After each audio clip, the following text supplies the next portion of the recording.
Ladies and gentlemen, on behalf of the Old Park Cave Hill branch of the Royal British Legion, can I welcome you here this evening to our service of commemoration and remembrance for the beginning of the Great War of 1914-1918.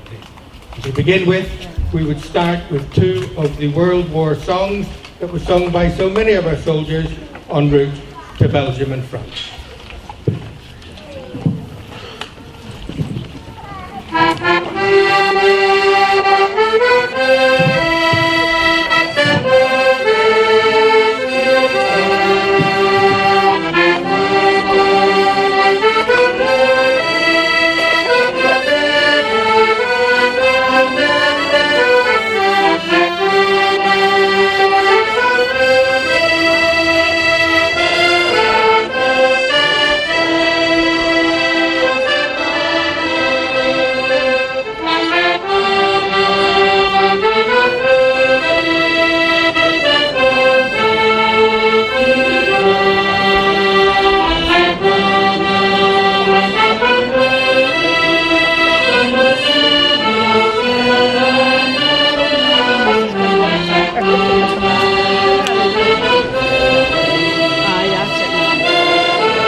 Accordion Band Ensemble. Can I now introduce you to our chairman of the Old Park Cave Hill branch of the Royal British Legion and our chairman for this evening, Mr. Jim Brown. On behalf of the members of the Old Park Cave Hill branch of the Royal British Legion, I welcome you all here this evening to our Lights Out on the Shankill event.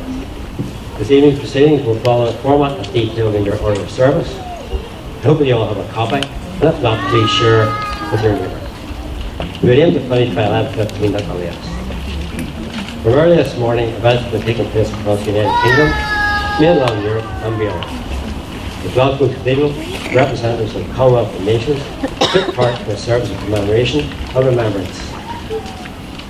In the Commonwealth War Graves Cemetery in Belgium, the service took place today close to the graves of the first and last Commonwealth serviceman who died in World War I. Early this evening, at St Anne's Cathedral, the commemoration service was held to mark the centenary.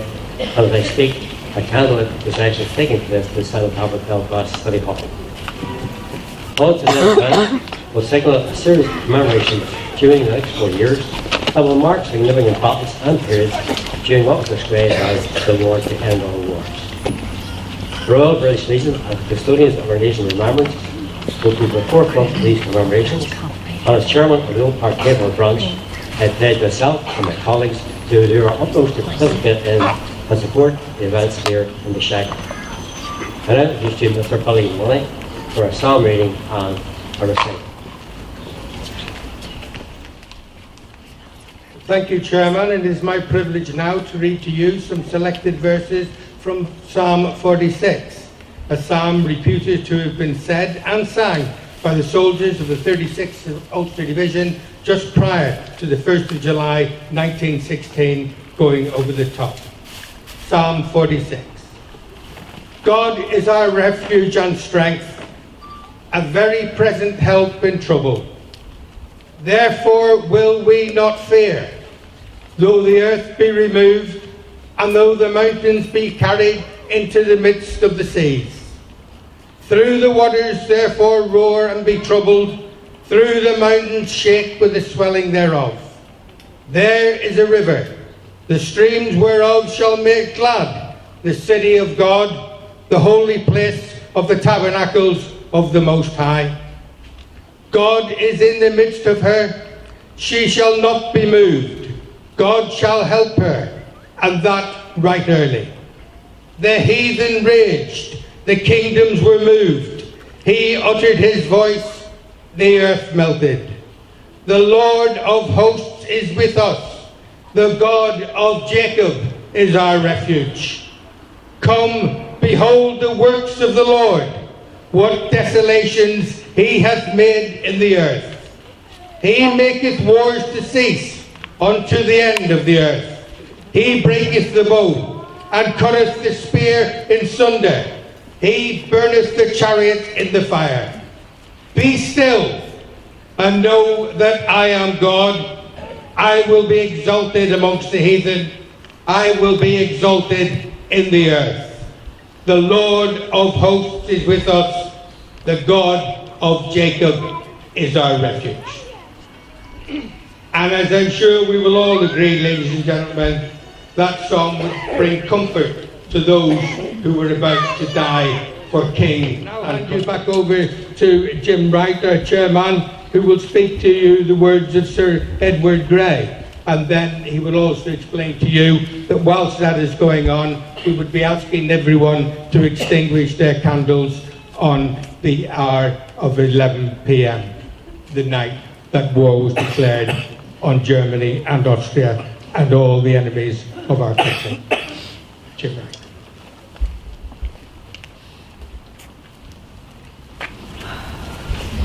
Tonight, at this time, in Westminster Abbey in London, will be shrouded in darkness.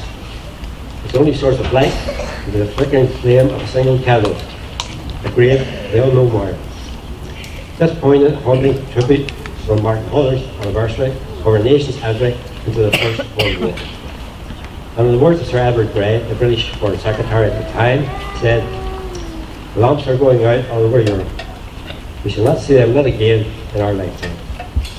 We now symbolically extinguish these candles in remembrance, as an act of remembrance, and ask you to do likewise. And this will be followed by a silence. Thank you.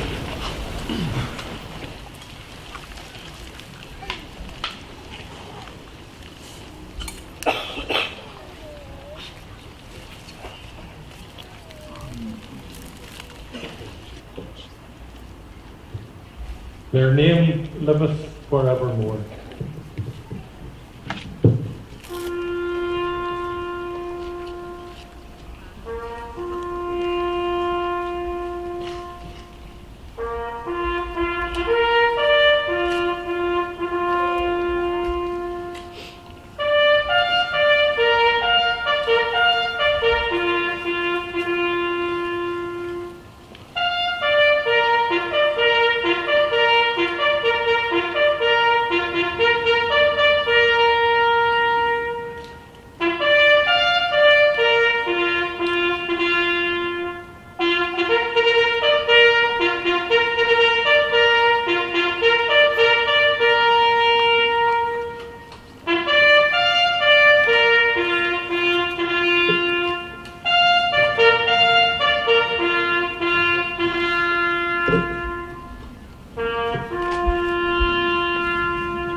We now would lay two wreaths on behalf of all those who have fallen, on behalf of the Royal British Legion.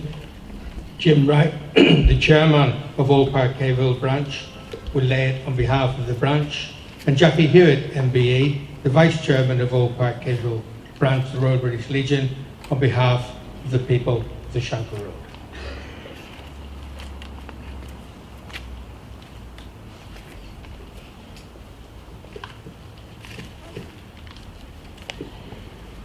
We also now invite all those children who are issued with a small wooden poppy cross to come forward and lay it at the face of the memorial.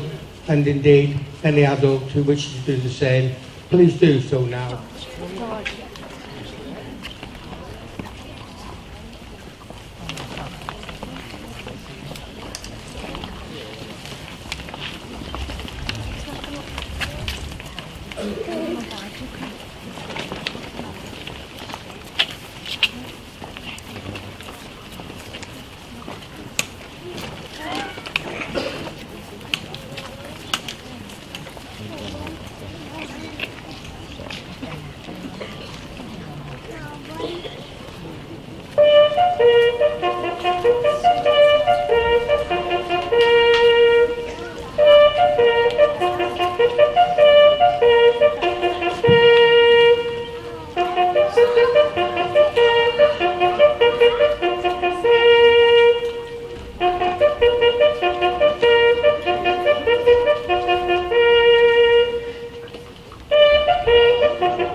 I now call upon Mr. John McVicker of Old Park Havehill Branch, Royal British Legion, who will read to us the poem for the fallen, and also some verses from John, chapter 15. John. I'd like to read two poems. The first is a Remembrance Day reflection to the unknown soldier.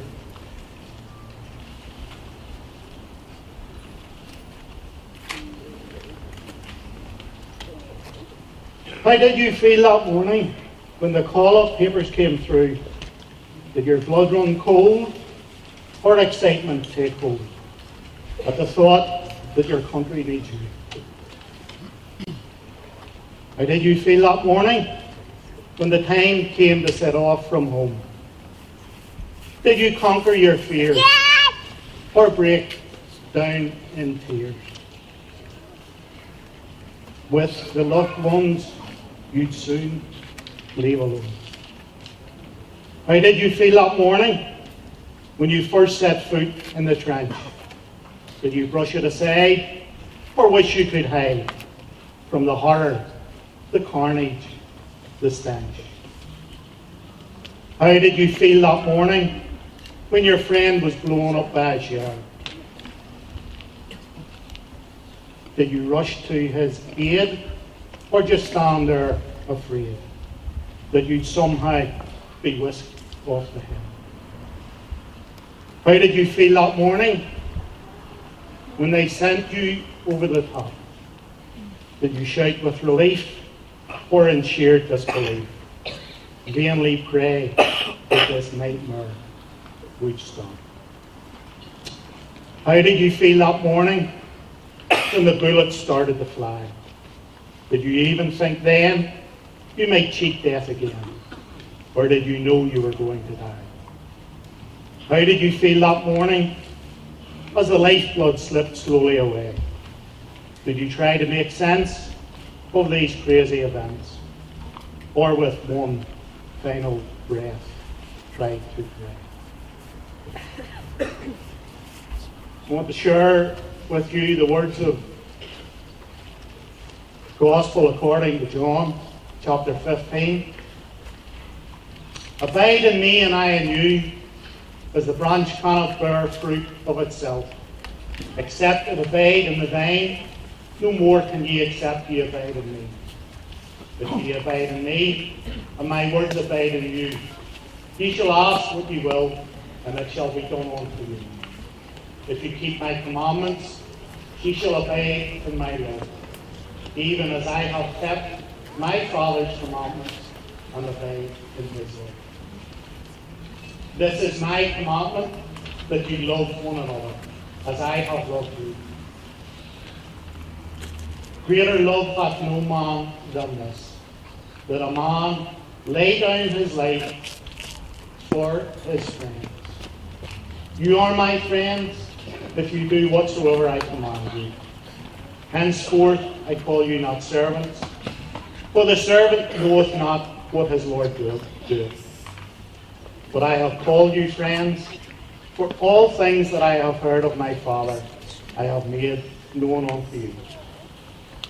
And finally, for those who attend remembrance services in church, here at the City Hall, or watch it on television, you'll have heard what is referred to as the Ode to the Fallen. For those of us in the Royal British Legion, we refer to it as the exhortation. But it's actually part of a poem that was written by Lawrence Binion. And what I'd like to do, before I hand back to our chairman, is to read the poem. It was written in 1914 for the fallen. With proud thanksgiving, a mother for her children. England mourns for her dead across the sea. Flesh of her flesh they were, spirit of her spirit, fallen in the cause of the free. Solemn the drums thrill, death august and royal, sings sorrow up into immortal spheres. There is music in the midst of desolation, and a glory that shines upon our tears. They went with songs to the battle.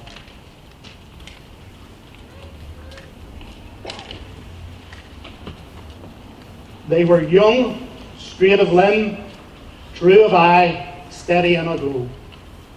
They were staunch to the end, and against odds uncounted, they fell with their faces to the foe. They mingled not with their laughing comrades again. They sit no more at familiar tables at home. They have no lot in our labour of the daytime. They sleep beyond England's foam. But where our desires are and our hopes profound, felt as a well spring that is hidden from sight, to the innermost heart of their own land they are known, as the stars are known to the night. As the stars that shall be bright when we are dust, moving in marches upon the heavenly plain, as the stars that are starry in the time of our darkness. To the end, they remain. They shall grow not old, as we who are left grow old. Age shall not weary them, nor the years condemn. At the going down of the sun, and in the morning, we will remember them. We will remember them. As you leave this evening, I ask you to remember this. They said that almost every home in the Shankill area received a dreaded knocking at the door and the post office telegram from the war office telling of the death of action of a loved one. Think back 100 years ago to the sound of trumpet soldiers' boots as you marched down this road, not knowing the carnage and butchery they're going to face in the trenches of France, Flanders, Gallipoli, and many other battlefields. Let us salute the glorious dead who lay in the field of France. Let not their names be forgotten, lest we forget. Good night, and God bless and safe from the audience. Thank you for coming. Ladies and gentlemen, as we come to the conclusion of this evening's commemoration and reflection, we would now all sing together Ulster's battle hymn, Abide With Me.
Thank you, ladies and gentlemen. And as those men 100 years ago fought for God, King and country, we here tonight in our beloved Ulster reaffirm our commitment to fight for God, Queen and Ulster. And with that, we would close in singing the first verse of our national anthem, God Save the King.